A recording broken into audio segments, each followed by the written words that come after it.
Ibinahagi ng aktres na si Yasmin Curdy sa social media ang naranasan umanong pambubuli ng mga kaklase sa kanyang 12 anyos na anak na babae.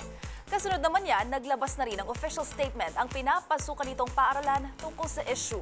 Narito ang report. Naglabas na ng pahayag ang pinapasukang paaralan ng anak ni Yasmin Curdy. Kaugnay ito ng isiniwalat ng aktres na naranasan umanong pambubuli ng mga kaklase sa kanyang 12 anyos na anak. Sa isang pahayag na inilabas sa official FB page ng Kolehiyo San Agustin, Makati, itinanggi nitong may bullying sa kanilang paaralan.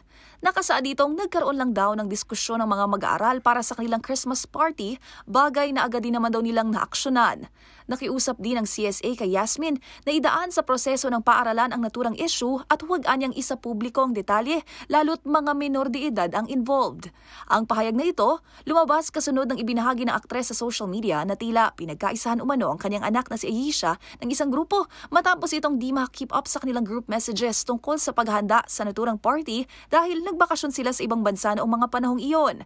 Nasa 7 o 9 na estudyante umano ang nagtulong-tulong para di makalabas sa classroom ang kanyang anak hanggang sa di na rin daw ito nakapag-recess. Ipinakita rin ng aktres ang ginupit-gupit na larawan ng kanyang anak. Samantala, batay naman sa isa pang hiwalay na post ni Yasmin, ibinahagi nitong nakatakda siyang makipagpulong kay DepEd Secretary Sonny Angara para talakayin ang ilan pa anyang posibleng estratehiya na maaaring ipatupad upang matugunan ang bullying sa mga paaralan.